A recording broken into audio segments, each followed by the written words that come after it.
Welcome to This Explainer. Today, we're jumping right into the complex, beautiful themes of Shakespeare's As You Like It. It's so easy to just stand back and admire the finished masterpiece, but right now, we're going to take a magnifying glass to the specific threads of human experience that hold this incredible story together. By the end of this, you won't just know what happens in the plot, you're going to totally understand the architectural framework, the actual ideas that structure the whole shebang. Let's get started. Here is our roadmap for today. We'll start with the play's thematic tapestry, then move on to nature versus court life, followed by love, romance, and friendship. After that, we'll look at the power of disguise, and finally, forgiveness and final harmony. All right, moving right into part one, the play's thematic tapestry. As You Like It remains one of Shakespeare's absolute most popular comedies. And why is that? Well, because it's basically a masterclass in holding a mirror up to how we navigate our daily lives, where we live, who we love, and how we actually find peace. It's incredibly popular precisely because it weaves together so many deeply relatable human experiences into one cohesive narrative. The staying power of this piece comes from its ability to tackle the exact things we deal with every single day, ultimately bringing us out the other side into a place of genuine joy and unity. Let's transition over to part two, nature versus court life. So court life in this story is this totally suffocating environment. It's defined by jealousy, corruption, and endless political backstabbing. It literally represents a world where people are constantly stepping on one another just to get ahead. But then, contrast that with the Forest of Arden. This is a literal and figurative escape into freedom, peace, and simplicity. It's actually incredibly powerful to think about how our physical environment completely dictates our mental state, right? The source material highlights this dichotomy perfectly. The characters literally have to ditch the toxicity of the court and step into the simplicity of nature just to find themselves. The Forest of Arden isn't just a place with pretty trees, it's a psychological space. It's where the noise of corruption finally fades away, allowing genuine human connection to take root. Which brings us to part three, love, romance, and friendship. The narrative here brilliantly illustrates the sheer variety of love on display. We aren't just looking at one generic type of relationship. No, we are looking at a complete spectrum of romantic entanglements.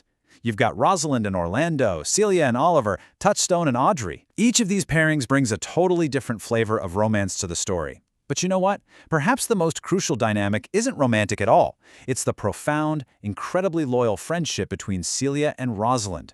Celia's devotion to Rosalind is just as crucial to the story's tapestry as any of the romantic pairings. It's a great reminder that love isn't solely about romance, right? Deep, loyal friendship is a profound type of love in its own right. It maps out how we bond, why we bond, and the different forms that devotion can actually take when we're finally free from all that societal corruption. Now let's explore part four, the power of disguise.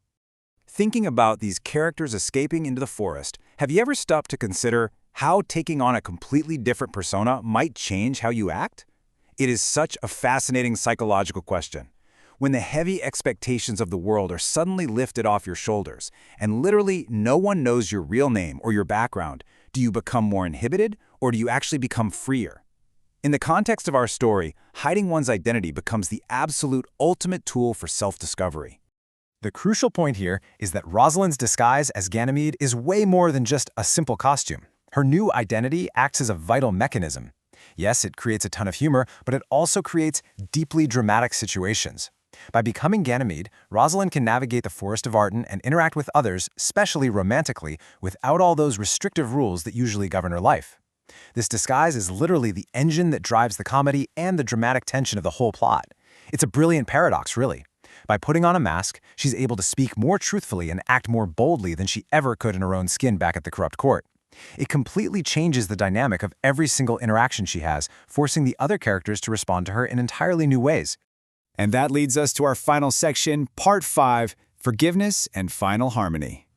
The sequence of how this story concludes is incredibly straightforward, but man, is it profoundly impactful. Step one, enemies are forgiven. That toxic jealousy and corruption we saw back in the court, it doesn't win. Instead, reconciliation takes center stage, and enemies lay down their grievances. And that directly leads to step two, harmony is restored. You simply cannot have that second step with the first. The healing environment of the forest, the pure connections of love and friendship, and the truths uncovered through disguise, they all culminate in this beautiful moment of forgiveness. It is the absolute ultimate payoff of a comedy, bringing order out of chaos and peace out of conflict. Ultimately, this explainer leaves us with a truly beautiful synthesis. The play is a celebration.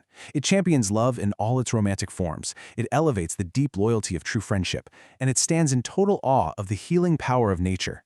The Forest of Arden wasn't just some pretty backdrop. It was the literal cure to the corruption of the court.